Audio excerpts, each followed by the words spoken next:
How to read and why. Harold Bloom. A compliment to the Culture Matters podcast.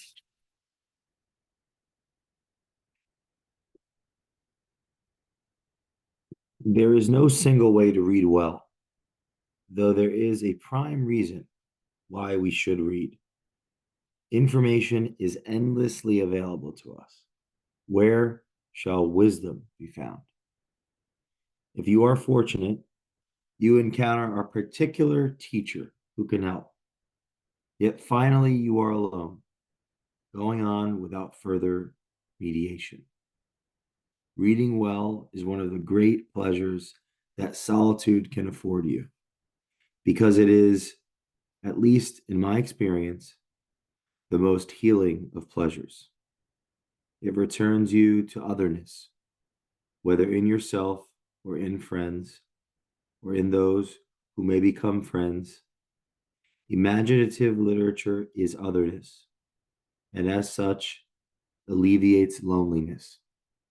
We read not only because we cannot know enough people, but because friendship is so vulnerable, so likely to diminish or disappear, overcome by space, time, imperfect sympathies, and all the sorrows of familial and passional life. This book teaches us, this book teaches how to read and why, proceeding by a multitude of examples and instances, poems, short and long, stories and novels and plays. The selections should not be interpreted as an exclusive list of what to read, but rather a sampling of works that best illustrate why to read. Reading well is best pursued as an implicit discipline. Finally, there is no method but yourself when yourself has been fully molded. And I could go on, but I want to pick this piece here. We read not only because we cannot know enough people, but because friendship is so vulnerable, so likely to diminish or disappear, overcome by space, time, imperfect sympathies, and all the sorrows of familial and passional life. There's two propositions I want to bring to you today on the Culture Matters podcast. One is to read for that very reason. We read not only because we cannot know enough people, but because friendship is so vulnerable. That latter half about friendship being vulnerable to sympathy to sympathies and all the sorrows of familial and pastoral life. Reading imaginatively will help craft ourselves to be a person. We can read about nonfiction, about understanding more of the world in a pragmatic sense, a livelihood sense, like what we do and how we do it, and growing in that way. But reading imaginatively, reading fiction, reading the great works helps us tap into something deeper about ourselves. Someone had mentioned, Scott Rutke had mentioned on the Culture Runners podcast, learning in school, film school, that a movie is a window and a mirror, a window out and a mirror in. Reading great works is like that. I want to add another piece to this. We read not only because we cannot know enough people. How is the idea of reading in solitude when you're not listening to the Culture Matters podcast or doing something else? Um, how to read and why. I want to give a big shout out to this specific teacher, Harold Bloom, all his works and the books that he recommends in the Western canon. But also add something here. We cannot know enough people. Through the Culture Matters podcast, you can know a lot of people. And one of my goals with the Culture Matters podcast and our goal with Culture Matters is to uncover genius in the work that we do with organizations, uncover the genius, the identity of the organization, the genius of its leadership, and thereby the genius of each individual within that organization to be to grow as a person within these organizations, to be more tapped in with themselves and the organization of their life, of their family, of their friends. um, this podcast, the purpose of the podcast, uncover the genius of our guest with the goal to make you, the listener, your curiosity cool, because our vision is that human culture is open, curious, and focused on the few, learning the truth, focused on the truth. The Because of technology today, we can meet so many people we'd never meet, be connected to so many people we'd never meet. And I hope that I'm bringing that some level of humanness to the Culture Matters podcast, to you, for your benefit, to see the patterns of people, to see how much we all have in common, despite the differences that we clearly have. There's a story within the stories of each individual that we learn with on the Culture Matters podcast. Everyday individuals at varying degrees of power, influence, and authority that I get to learn from and with on the Culture Matters podcast. In a sense, I'm reading them. I'm attempting to soak up and think through what they think, what they aren't thinking, what they've thought, what they desire to think, who they are to their very core is expressed through these interviews and interactions with our guests at the Culture Matters podcast. So I want to share with you today this book, How to Read and Why. This author, Harold Bloom, if you're not familiar with, on the back cover, I'll read. Information is, or no, that was already there. Oh, yeah. Now, at a time when faster and easier electronic media threatens to eclipse the practice of reading, Bloom draws on his experience as critic, teacher, and prolific reader to plumb the great books for their sustaining wisdom. Shedding all polemic, Bloom addresses the solitary reader, who he urges should read for the purest of all reasons, to discover and augment the self. His ultimate faith in the restorative power of literature resonates in every page of this infinitely rewarding and important book. The Culture Matters podcast is a meditation for me to grow in a capacity that I've not grown in, which is listen, which is connecting with a person as opposed to connecting to an outcome or a goal that we may have shared both selfishly, but come together towards a goal and outcome. You're watching me listen to people. You're watching me prepare, even though you're not seeing it, meaning the preparing part. You're watching the outcome of the preparedness. And you're witnessing me work on my ability to listen, to be a better advisor, to be a better partner, to be a better friend, to be a better enemy, to be a better competitor. And I'm attempting to role model and share my journey so that you can grow in those capacities as well. You're watching me work on that, to meditate on that, to involve myself intentionally, to listen to hear what is unsaid, to ask that next question, to suspend judgment or turn judgment into inquiry. And the podcast is a meditation. It is a medium, a different medium than reading alone. But both can have an impact on the evolution of the self, is my belief. Here's another. Bloom is one of the last of his kind and one of the greatest educators of our time. Wonderful, Bloom writes with passion of those writers whom he loves and whose work for him affirms him. He has a list of over almost 900 authors that he recommends, that he's all read. And I recommend his books. I've read I've listened to a handful, and I'm physically reading a handful. And when I finish this book specifically, I'm going to share that with you. But this opening alone was so profound to me when I read it. I'll continue the preface that I wanted to share this with you and elaborate a little bit more on why I read. And we talk about reading to think, writing to develop, listening to hear what's unsaid, and speaking to let go. And this podcast would be formed into the speaking to let go. The listening to hear what's unsaid are the interviews that you hear on the Culture Matters podcast. The reading to think, and the writing to develop. If you have pursued the process of 30 days of thought, you're more deeply in tuned with the reading to think and the writing to develop. Here's the continuation of the preface.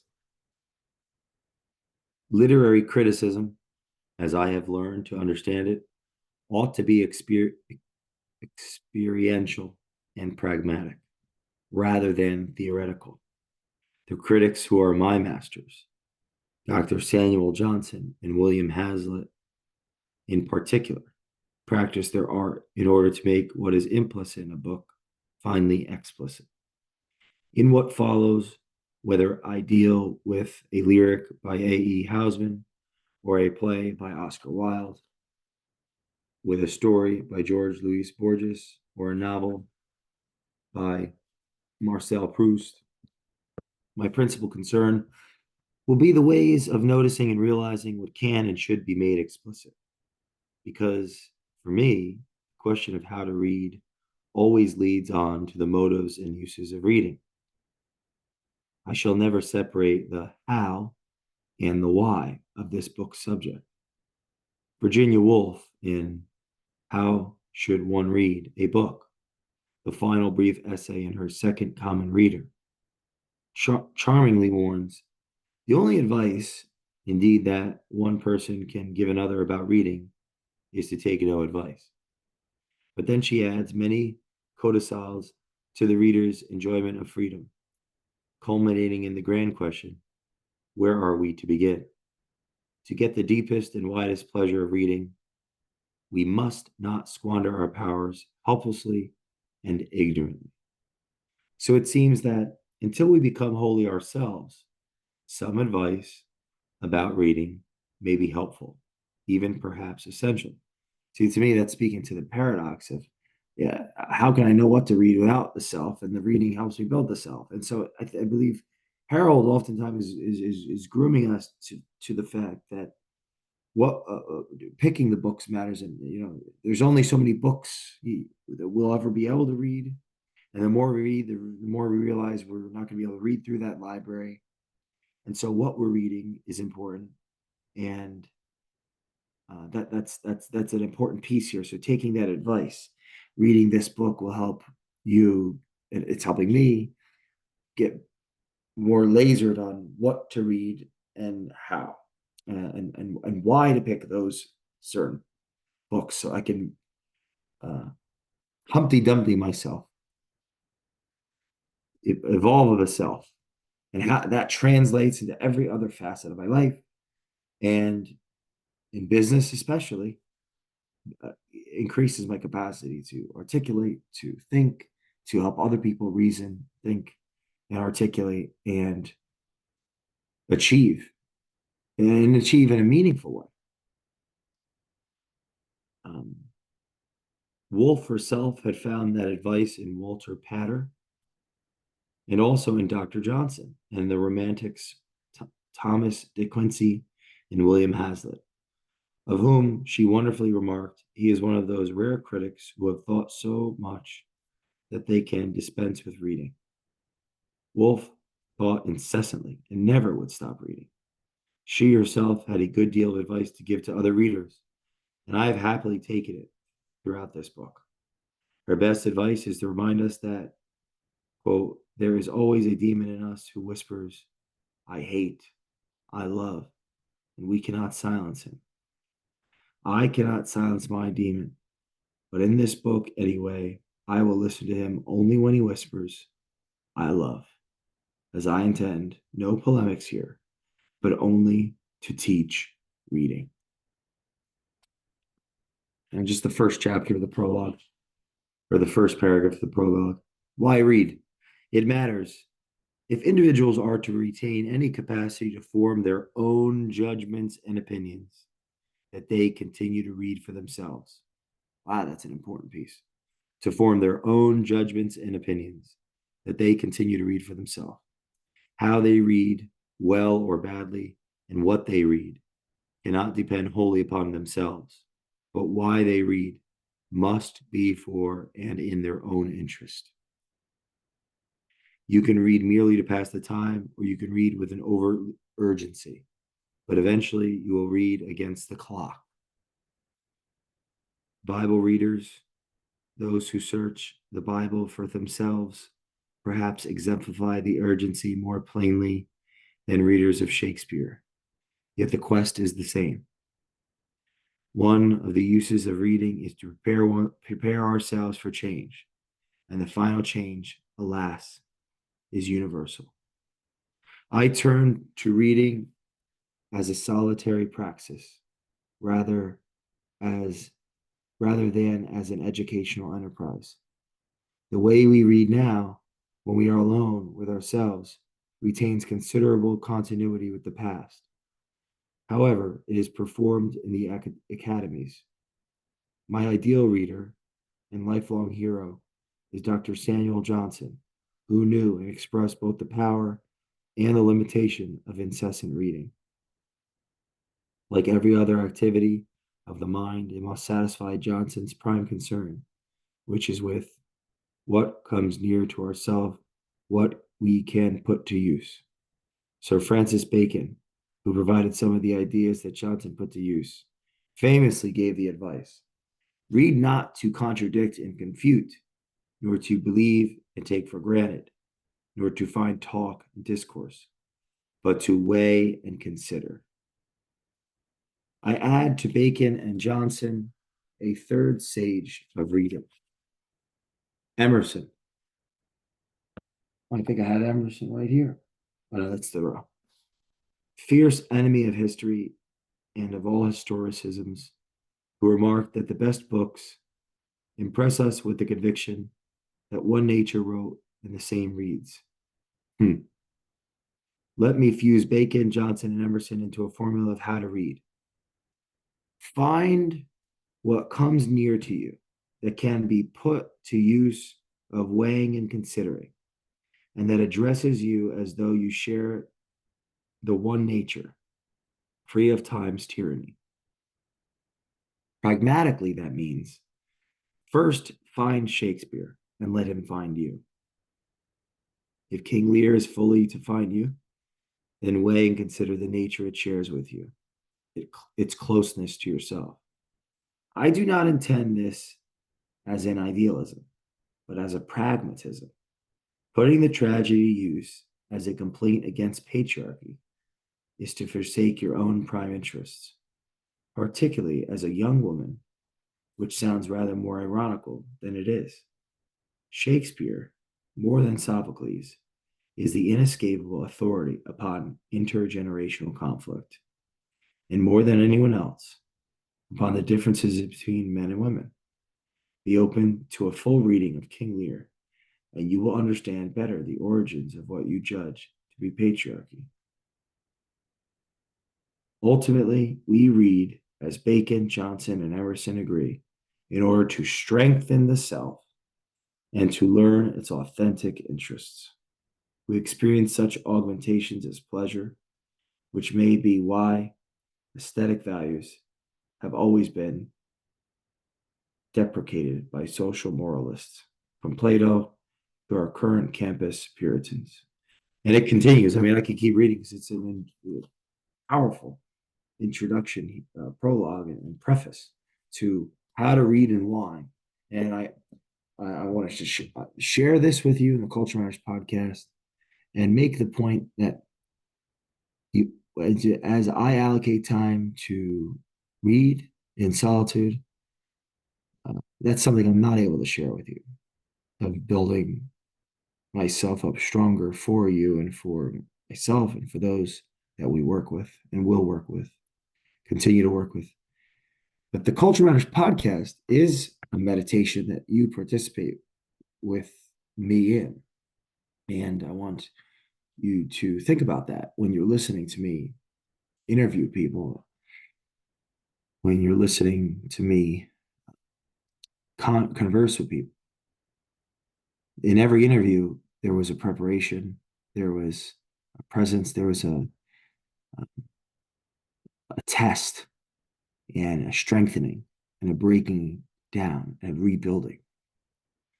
In every conversation, there's a different experience, the same thing, but it's in a different form. So think about how that applies to you in your life and continue following the Culture Matters podcast, listening to the lessons that our guests have to share, and introspecting on our guests' lives and and listening carefully to the conversation and the interview between myself and the guests, recognizing that my goal is to uncover the guest's genius with the goal to make curiosity cool. So we'll see you next time on the Culture Matters podcast. Keep reading.